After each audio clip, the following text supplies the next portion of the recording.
All right, join palms, bow. Four great vows. I vow to deliver numerous sentient beings. I vow to cut off endless vexations. I vow to master limitless approaches to Dharma.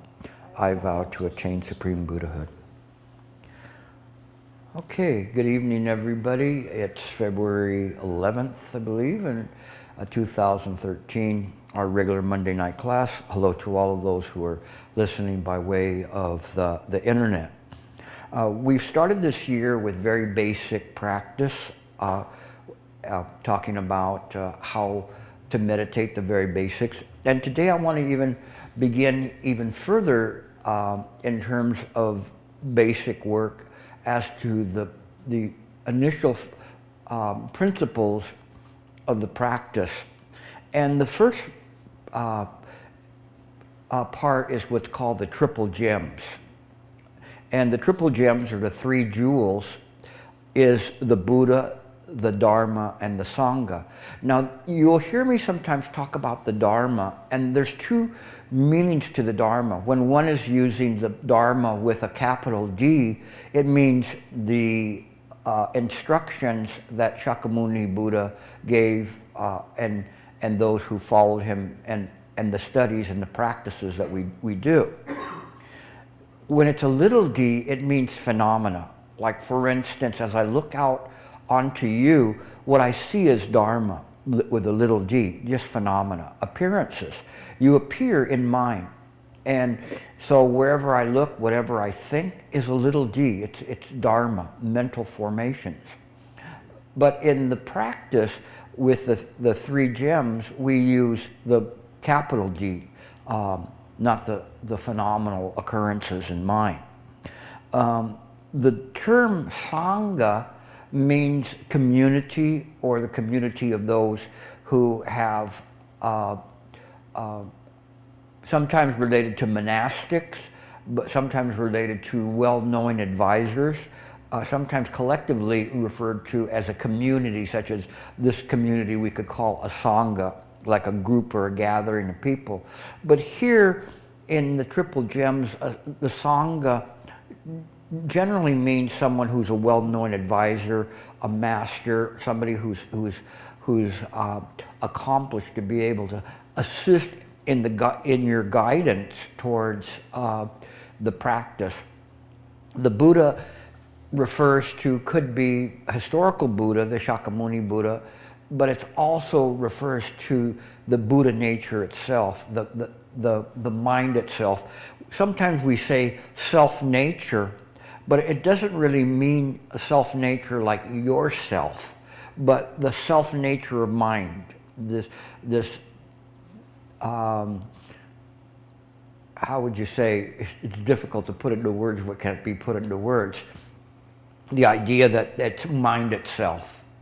And so when we come to the practice of Chan, we come and we take three refuge with the triple gems. And it's something like, when we say refuge, it's kind of like a child that runs to their mother when they're scared and are being held by the mother, cared for by the mother. It could be the father too. I have to be politically correct now these days. But in any case, it could be a loved one that holds on. And the refuge here is one where we take refuge in the fact that of this Buddha nature, Buddha mind, of the practice of that which is the Dharma, and those that we listen to and trust to guide us towards enlightenment. So it's important as we begin to practice, and as you become serious about the practice, that you will do that you will take the three refuge. It's very, very important. And Master Shen Ying likened it to somebody who is actually a citizen of the country that they're in. They're thinking, well, I'm here, you know, I really like this country, but really are not a citizen of the country. To somebody who decides to to be a citizen of the country, and does that or gets the license to whatever they're aspiring to. This is different because one now is putting their trust in the three jewels. And it's kind of funny because Master Shen Yang was saying, in this kind of day and age, people don't like to do that. They think like if they take refuge in the three gems, you know, especially come from a Christian background, that might create all sorts of problems, you know, and especially with their family who might think that they're going to Hades if they go there, or if they do this or they do that. But it really isn't. It's just really setting a heart compass to the practice and say, this is beneficial, this will help me, this is what I need to do. And I take that refuge that I really want to do that. So I really recommend that if you have the opportunity to take a refuge, that that you do so, because it is something that will have a definite impact. It's kind of like Master Yang saying that now you have this license to do this. You may know how to drive and do all that, but you really don't have the license yet, you know, but now you have it. You've really kind of set this compass in the right way. So I really recommend that, but this is the main aspect of the entry into the practice, not trying to convert anybody to anything. This is just discussing the three jewels in the proper way.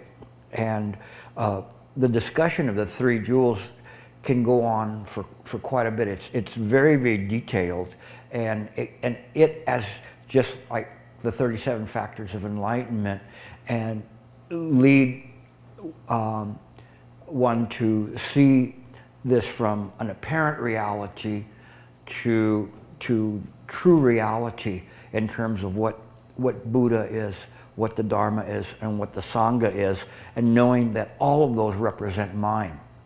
And it is the same way in which, as we practice the 37 factors of enlightenment, we get to the Eightfold Path. And the Eightfold Path, it's very interesting because in all of the lists leading up to the Eightfold Path, wisdom is the last one, but when you get to the Eightfold Path, wisdom is the first one that's listed. And there's a reason, because there's a realization there. And so what we're looking for is that realization and direct experience.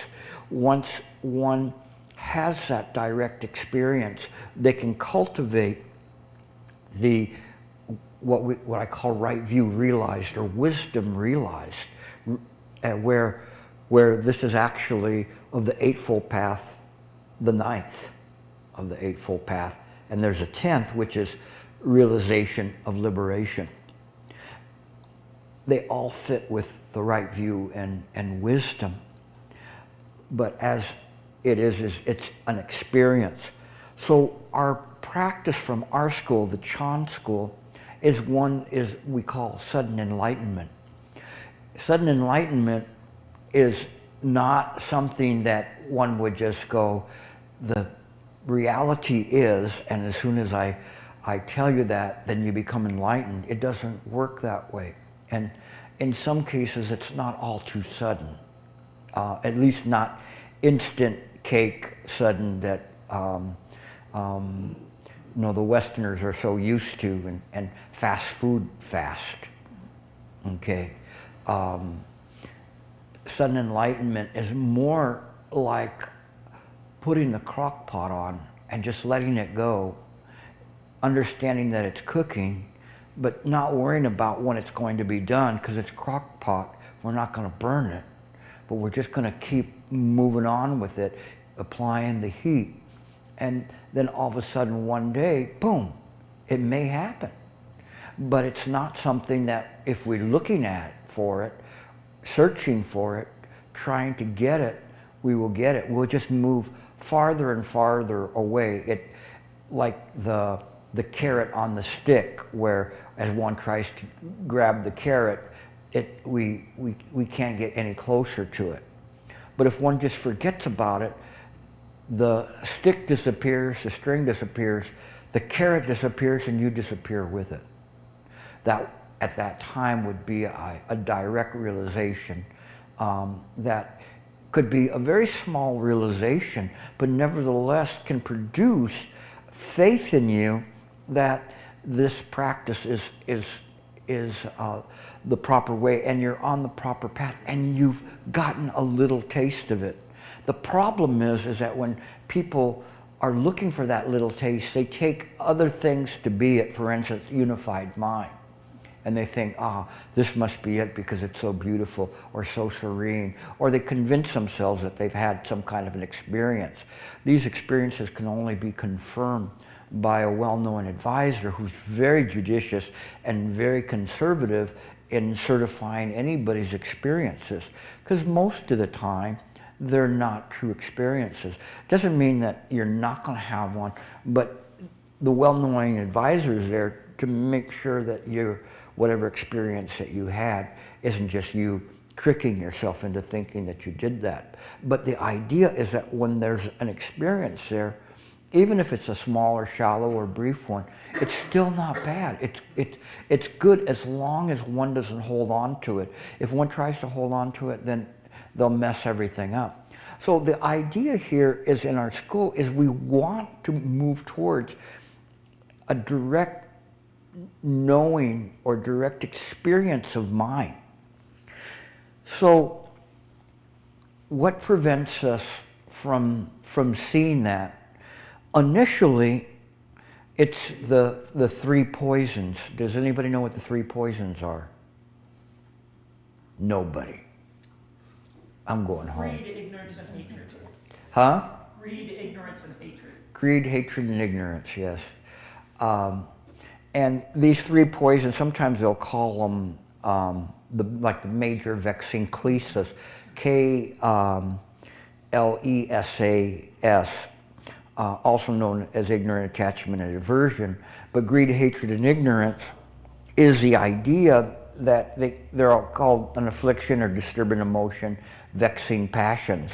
But they were the root to the problem. But as we talked about a couple of weeks back, what is the major root here of these three poisons? Ignorance. Greed and hatred have within them ignorance. And so we talked about that a while back, of nascent entrenchment of this ignorance. We can talk about ignorance in terms of basic ignorance that we can see, well, it's ignorant to think that you're smarter than people, or it's ignorant to think that you're better than people because of your skin color or whatever.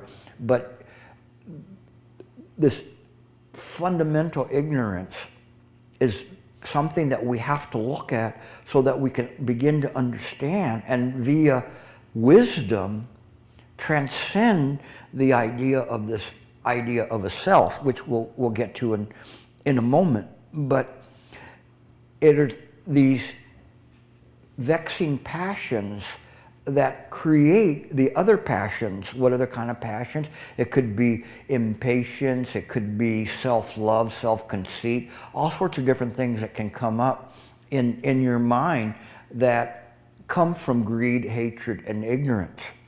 And we don't recognize those as arising in the mind. Sometimes we just take that to be us thinking, and worse than that, we take that to be us properly thinking.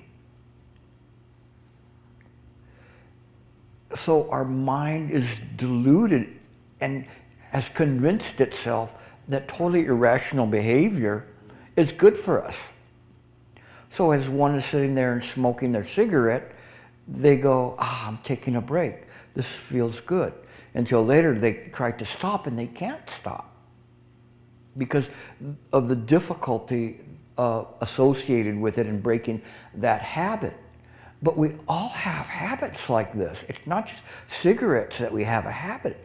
You, through your own self-introspection, should look to see what habits that you have, that you've developed, that are really, really, really strong, that are very powerful ones, that are affecting you and affecting other people in your daily life. And as I sit here and I look at all you with your angelic faces, it's hard for me to conceive of you generating any kind of evil thoughts in your heads. But lo and behold, somebody in this world does, right? It's got to be the coworker or, you know, your neighbor or whoever that's there, but it's not you. But yes, it's you too. You create those thoughts. You beep on your horn. You call somebody a name. Whatever it is that you do, no, you're elevating yourself above that person. You're not saying, you know, like, I do a lot of stupid stuff. And so when I do it, I acknowledge it. No, that was stupid. I don't try to blame it on other people. And that doesn't make me great because I do stupid stuff and take the blame for it. But at least I'm trying to be a recovering addictaholic, you know, habitual nature type of a person. What you try to do is you try to break the habit by spotting it, by illuminating the mind to see when habits are arising in the mind. When the habits are arising in the mind, then it is difficult for you to harmonize with the environment around you because you're seeing the environment as it is according to your own gospel. And your own gospel says, protect thyself, love thyself, be conceited in thyself, instead of harmonizing and seeing common ground and understanding from why other people do their actions that they do, because of greed, hatred, and ignorance, perhaps. Or they won't even understand, sometimes people can't even understand when somebody's trying to help them. Has that ever happened to you? You really want to help somebody and they're so angry or they're so upset that doesn't even make any sense. No, you can't hit your boss, you know, calm down. No, I'm going to hit him. No, you can't hit him. But they get angry at you for you telling them what they can't see. And when we begin to see the world in this way, we start seeing that because of this greed, hatred, and ignorance, the product of that is what? What comes out of all that? Huh? Suffering. So suffering comes from this. It comes from this idea because of the selfish connection that's there. And if we have something and we really like it, it could be a loved one, it could be an animal, it could be a car, a house, whatever it is that we hold on to, and it's gone. It causes suffering. Why? Because we are ignorant to impermanence. And have you ever, now this is not for the young people, you guys are young, don't worry about this, okay? But have you ever thought, I'm a lot younger than I look like in that mirror? Yeah? So I mean, it's a very funny thing. It's funny because when you're a teenager, you go, I'm a lot older than I look like in that mirror. And but it's an interesting thing. It's like when you have a teenage son that's growing a mustache, or like it's beginning to come out, and you go, trust me, you need to shave that thing off, and you'll look older. But it's a funny thing because we don't really see ourselves the way we are. And it's funny because I had an older son that was telling my younger son that too. Trust me, you know, you really need to shave that off. And but in any case, it's a very funny thing. We don't see ourselves the way we really are a lot of times. It's weird. It's weird. We think like we're like this, a young person in this body, or that we're self-righteous or whatever. We may be arrogant or maybe a snob, or it could be all sorts of different things. Because the self-love and the self-conceit, all of that blinds us to actually what's happening and how our interactions are with other people. So we think that we're interacting right, and we're not, you know. And there can be times, like in my law practice, where I'm moving very quickly. Somebody comes in and says something that I think is not so bright, and I might share my opinion on that, and somebody will say, well, that wasn't really nice of you to say that, you know. And whether or not it was right or not, or that the person wasn't bright, it was, they're saying the truth. My ignorance was I was not able to see that. And the thing is, I feel very bad, and I feel that I let my practice down when I did that. So I renew my practice so that I can be more aware of that, so that I don't make those kinds of mistakes. And if I do make those mistakes, I try to rectify them very quickly. But it's the idea of the self that doesn't enable us to see that. We have to always be vigilant about it. Before we started the class, I was asked, how do we practice when we get up off the cushion? And it's this way. We're aware, are mindful of what is occurring, not just around us, but mentally, what is arising in the mind? What is there that is coloring what the eyes are projecting into mind? And that is just what we call a raw feed. So if we looked at this group here, and we had somebody commenting on it, maybe if somebody saw it and it was somebody that was an ultra-conservative person with very strong values contrary to what appears to be here, they might look at this group as totally different than somebody who is a practitioner that looks at it and says, this is a wonderful group to be with. This is really a nice group. But somebody else will go, yeah, that group over there, you know, they're cuckoo, or they're going to hell, or whatever. And it's because that feed that comes in, when I say feed, is just the information that comes in, is raw. There's a naked awareness there that sees it. But as it's processed through this imaginary self, it messes everything up. It colors it. And it colors the way you act towards people. All of this is just basic Chan practice that I'm talking about, and laying it out via the 3 poisons, the 3 jewels.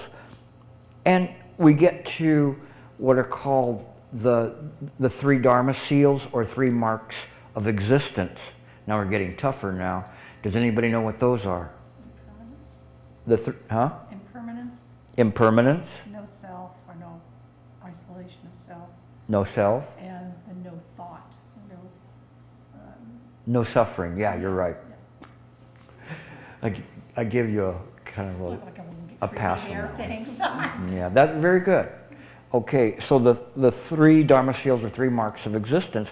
Suffering, we talked about that. There's no self. When we have self, there's suffering. And impermanence, everything's impermanent. So we see from where all the suffering comes from the idea of self, which is actually non-existent. We just simply created the idea of the self, and it keeps coming up in the hopper, and it comes up so often, we think it's there. We think it's real. It's what we often refer to as that the guest at the hotel beginning to think that he's the owner of the hotel just because he shows up there so often. But he's not really the owner. He just is appearing there. But when one begins to practice and see, and as we look at things and we see the Buddha mind as it is. And we see through the practice and through the well-known advisors that teach us, we begin to understand, okay, greed, hatred, ignorance, from where do these come from? This ignorance, it comes from the idea of that there is this individual self, a life in me, that is traversing this lifetime.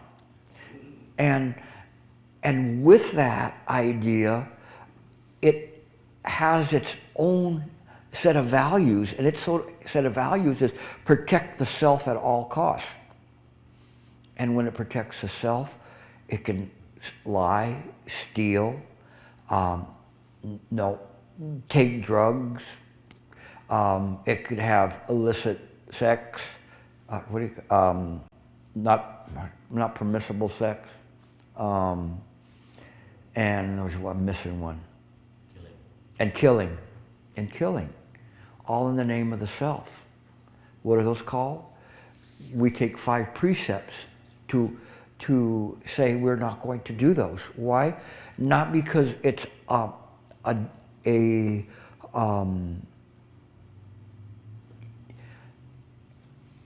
an order from a higher source, but because by refraining from those things, we refrain from self itself, and we refrain from letting the self take such a strong hold. So it's a preventative measure. It in itself would not lead to enlightenment by just simply doing those 5 precepts, but it serves as a foundation and serves as a fertile ground for practice.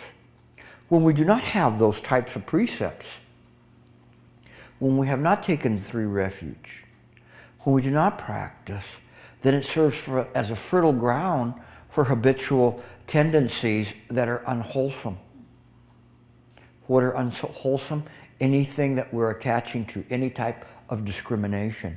When we have a discrimination in our mind in this way, we will suffer greatly. More importantly, as I've mentioned, we cause greater suffering to others.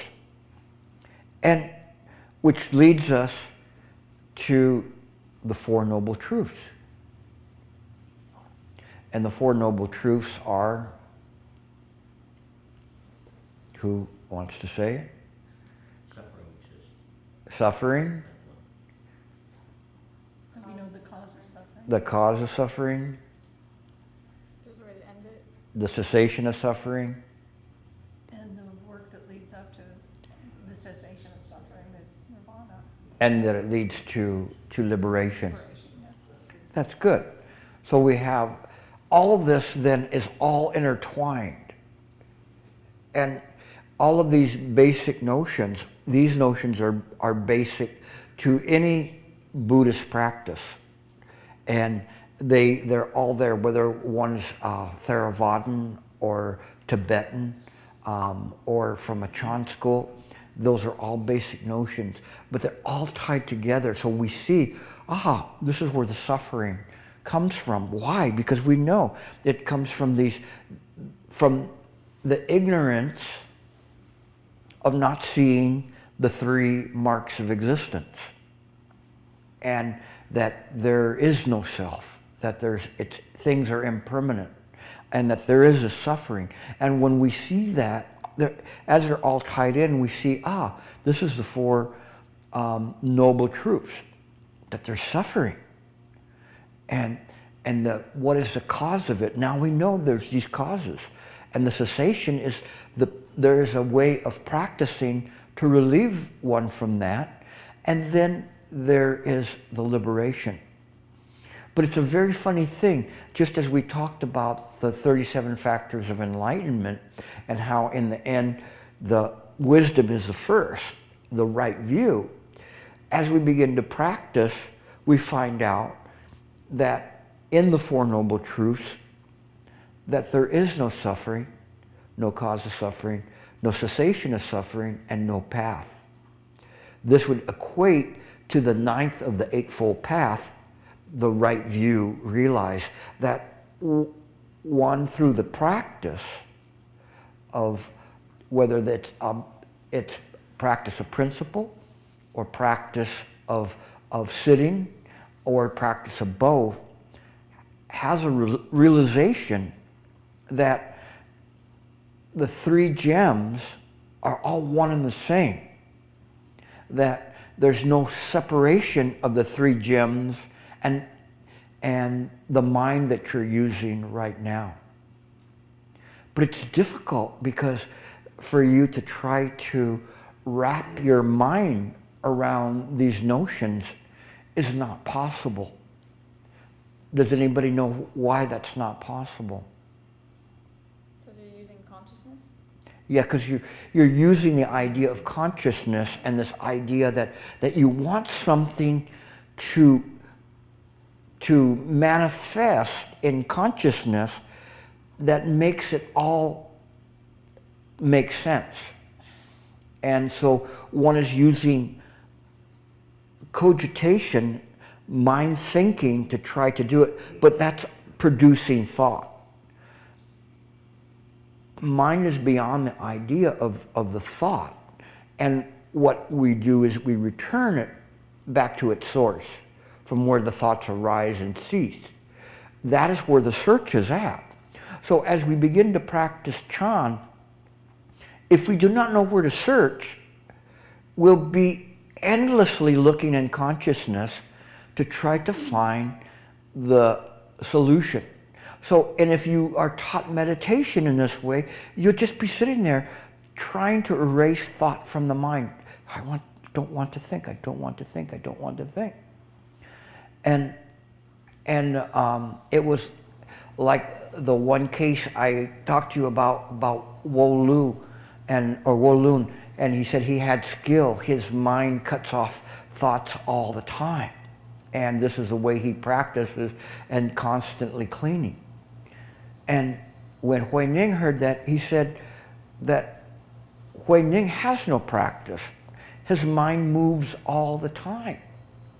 There's really nothing there for him to clean. It's just in accordance in this way with the direct realization of mind. And in this way, this is the way we practice, is that when we sit to meditate, thoughts will arise, arise, arise, arise. We let them go. Why? They're mind. Where are they going to go to? They will not go anywhere. They're just in mind. We cannot chase them out of mind. All we'll do is produce more and more dust. It's equivalent to, in the Sorcerer's Apprentice, the Mickey Mouse cartoon. Now he's talking about cartoons. But anyway, the Mickey Mouse cartoon, do you remember in Fantasia, there was a broom, and Mickey Mouse had a hatchet.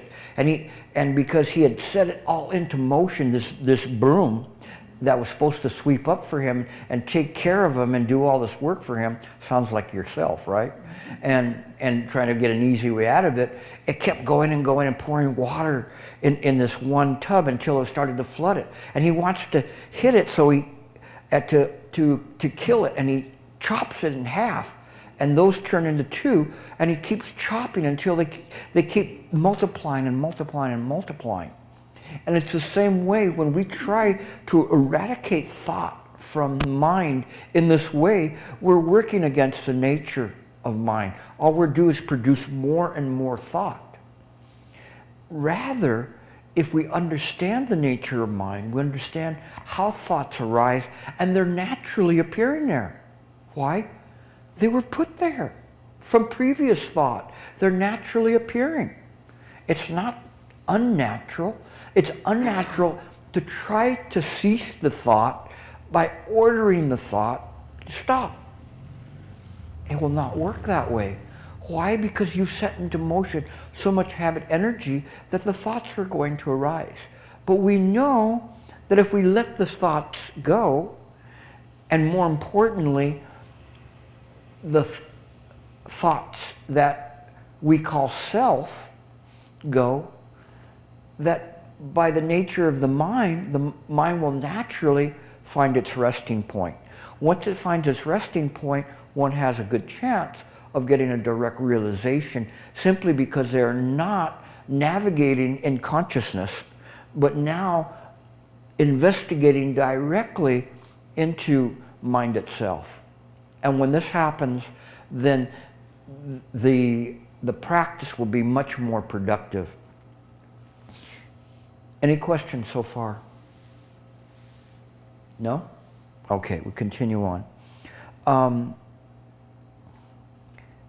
Through these Four Noble Truths, tied to them is the Eightfold Path. And in the Eightfold Path, we talked about that it's the right view, the right intention, the right speech, the right action, right livelihood, right effort, right practice or meditation, and right concentration.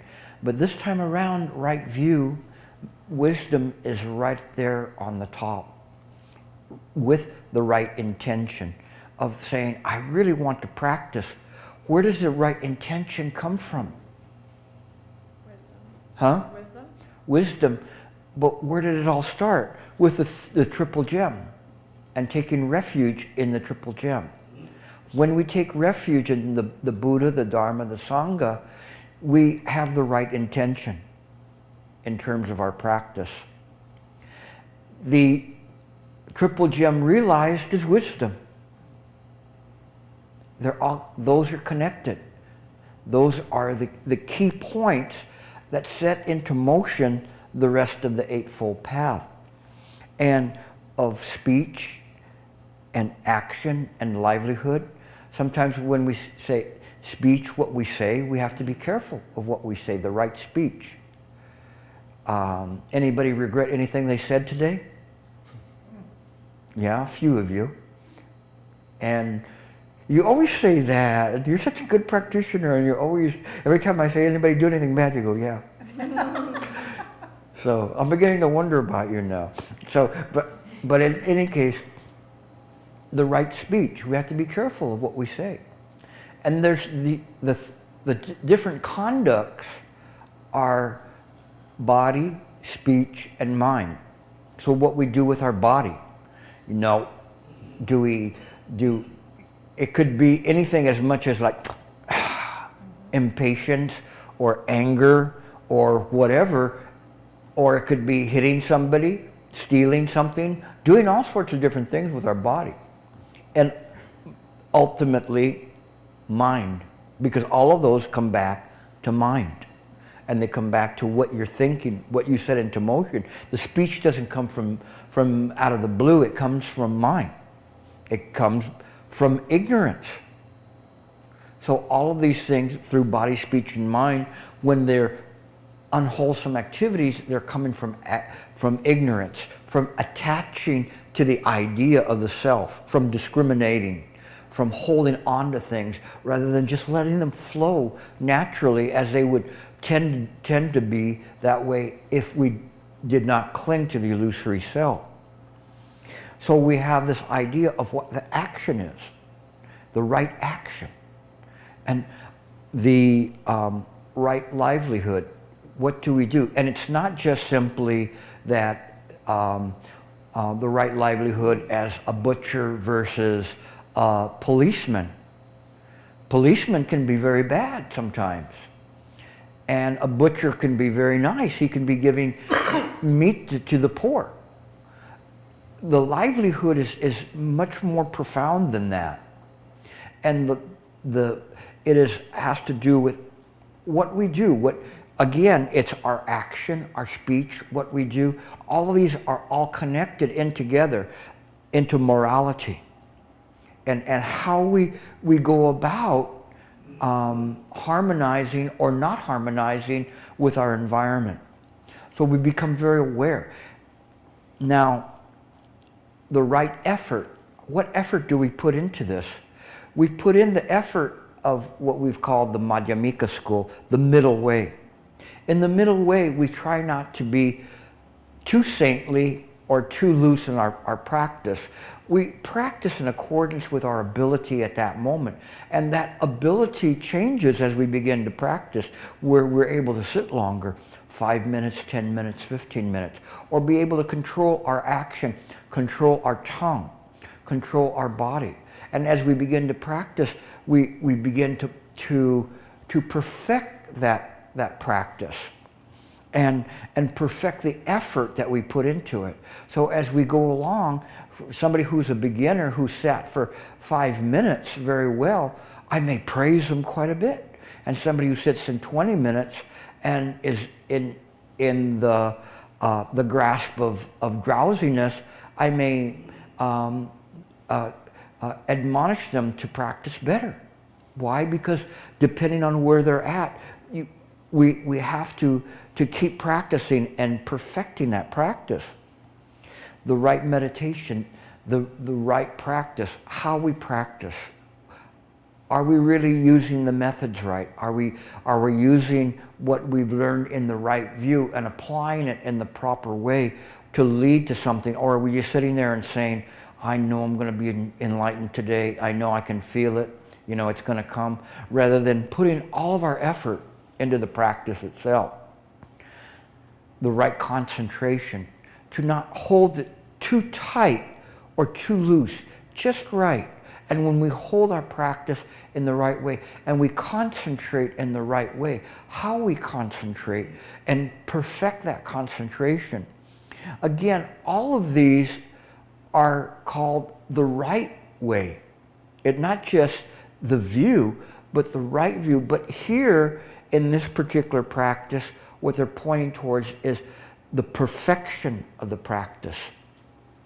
The working towards really applying them. And with the use of the previous 37 aids to enlightenment, or would it be like 29 aids to enlightenment, we set into motion the Eightfold Path. And this is the way we practice. In the beginning, it's a little bit rough and choppy, but little by little, it begins to smooth itself out as we begin to practice. All of this begins and ends with the 3 jewels. Those jewels are there. They are essentially your refuge, whether they're a beginner practitioner or one who's a adept practitioner, still holds those 3 jewels and holds them carefully and practices in accord. Okay? I hope that you will all at some point take the 3 refuge and the 3 jewels, as it will be your starting point. Thank you. Any questions? Yes.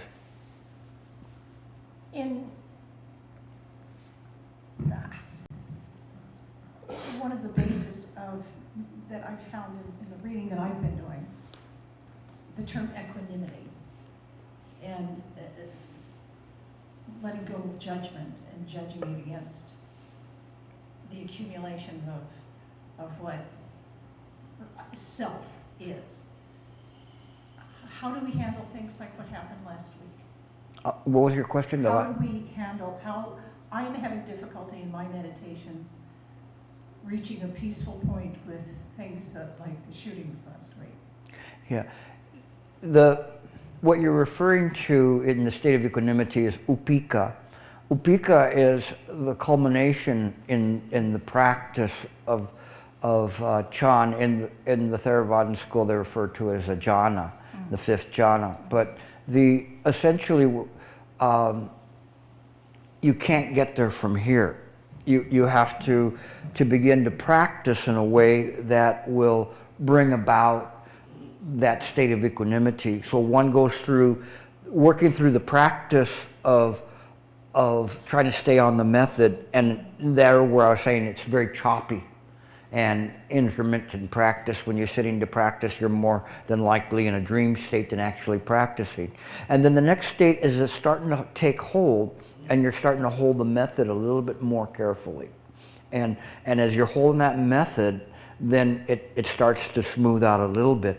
The next step then is one gets to a state where there's a very great joy.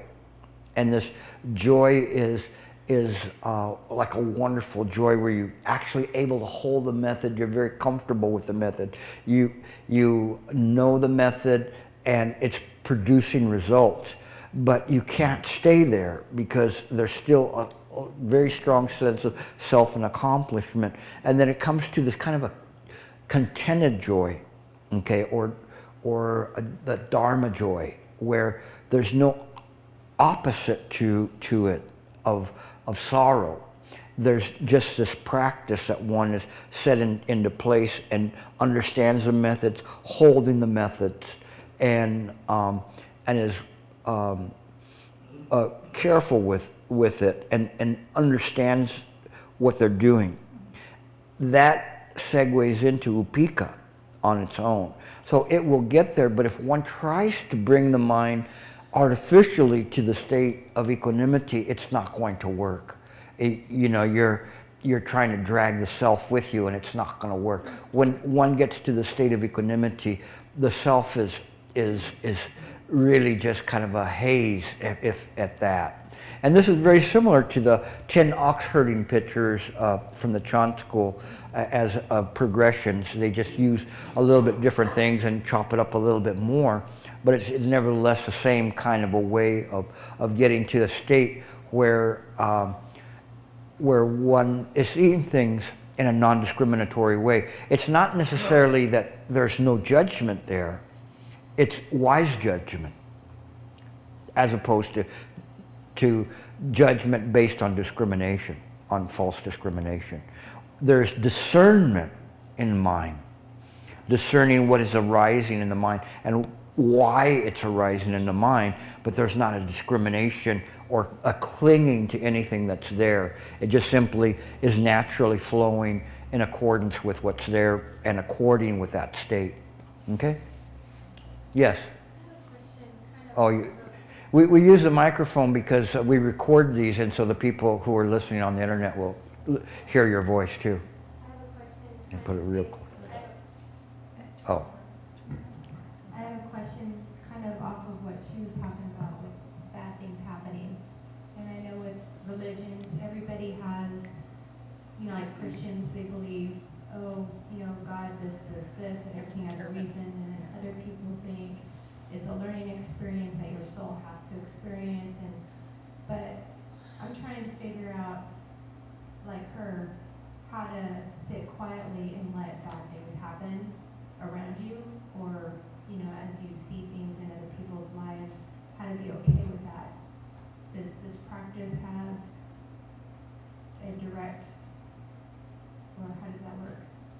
Yeah, the idea is that we begin with a development of concentration, but we cannot hold on to just simply concentration. Concentration that we remind ourselves that we have a method. Remember, we said right concentration, but now in the Eightfold Path, right concentration is at the bottom of the list. And the right concentration is there just to have us concentrate on what we're doing, relaxing. So first when we sit to meditate, we relax the body, relax the mind. We're concentrating that we're going to be meditating. And this begins to allow us to sit in the proper way. And as it allows us to sit in this way, then it enables us to bring up the illumination aspect of the mind. So it's not just simply that we're concentrating and we can enter into what they call a samadhi state. A samadhi state is a state where the mind is very, very silent. But the silence there is one that if we just hold on to it that way, it can be a dead silence. There's nothing happening, and it will not assist you when you get up off your cushion. But as you use the right view and see how mind works, you bring up illumination. And the illumination is realizing moment to moment what is arising in the mind. And little by little, as you begin to see what's arising in the mind, and when I say you, it's the mind is aware of what's there, it's almost as if it's going to self-teach mind why those things are arising in mind, and simply let them go. And in this way, the mind will begin to settle. It doesn't matter whether one is a Christian or a Buddhist or whoever, they still can obtain a great benefit from this type of practice. And there's many, many Christian practitioners that were able to gain great insight using this type of methods. I don't know if that answered your question or not. Sort of? Okay. Gilbert, I think the question is how to be with suffering. There's suffering, either suffering happening around you, like Valerie was saying, like with the shootings, there's suffering that's happening around you. And Sonia was saying maybe it's happening even closer around you. How can you have equanimity when there's suffering around you? Or all you want to do is get angry. It's very interesting. We're going into overtime, and I don't know whether we'll include the questions on the transcript or not. But okay, and I apologize. Like I say, my hearing is not very good. But there is a bodhisattva by the name of Earth Store Bodhisattva, Zisan Pusa in Chinese, and the Earth Store Bodhisattva went to hell looking for her mom, and made a vow to try to bring the mom back from hell. But after that, the Earth Store Bodhisattva remained in hell, surrounded by suffering, great suffering, suffering way beyond what could be conceived of in this earth, samsaric world. But yet, that bodhisattva is not tainted by that suffering. The suffering, when one is surrounded by suffering, one doesn't have the idea of a pity that's connected with the self, where one looks at it and says, oh, you know, that's such a horrible thing that person is doing. I feel so bad that person is crippled, or they have this or they have that. It just simply sees things as they are and as they're appearing. And it's a greater compassion, because one is not imposing the idea of their self in that picture. Rather, they're putting the idea of that the suffering is here. And a bodhisattva would look at it saying, how can the suffering be removed? And set into motion the things that are necessary to remove the suffering around them. And it's in this way that it is. When we look at the suffering from the idea of the self, it only produces more suffering, and suffering for us. For suffering, I'm suffering because you're suffering. But it's not the same kind of an idea of a bodhisattva that sees the suffering, sees it very clearly, is not tainted by the suffering, but is not aloof from it, not removed from it, but in fact engaging in that very environment to remove that suffering. And through the power of the vows of that bodhisattva, they're trying to remove that suffering. And so in the state of this suffering, they accord their mind with that state. So how do they accord the mind? Whatever needs to be there to alleviate the suffering, the bodhisattva will do in accordance with the wisdom that generates the compassion, and knows or is guided by that wisdom to create the proper compassion to remove that suffering. It's as if, for instance, there was a child that wanted a lollipop. I'm going to turn blue in my face, and they're suffering. If you give the child another lollipop, are you removing their suffering? No, you're just removing your suffering, because you don't want to hear that kid cry. That's not true compassion. That's not a state of upeka. That's aversion. That's not wisdom. That's self. That's different than a person who, in accordance with what really needs to be there, will happen. I remember seeing a kind of a corny David Carradine movie where he was this one master, kind of a strange person, and he was walking by the beach and he slaps this little kid, and the kid had been obnoxious up to that point, and he slapped the kid, and the one that was following him said, "Why'd you slap that kid?" And he says, "Because that child, if he was left to be the way he was going to cause all sorts of trouble in his lifetime, because nobody dared to challenge him and teach him in the proper way and teach him respect." And so it seemed very, harsh, but that was really compassion. I'm not advocating that you go slap your kids, please. Now I'm getting recorded, so exhibit number 1, I got the numbers right here. But the thing is that what I'm saying is that compassion is something that moves naturally. It's not tied to the self. It's not tied to what I call the little baby dead raccoon compassion. But it's true compassion based on what needs to be there in that very moment, without yourself being affected by that. But if you're there and you're like amongst all the people in the Skid Row and you want to help them and you're going like, ooh, you're not going to be much of a help down there.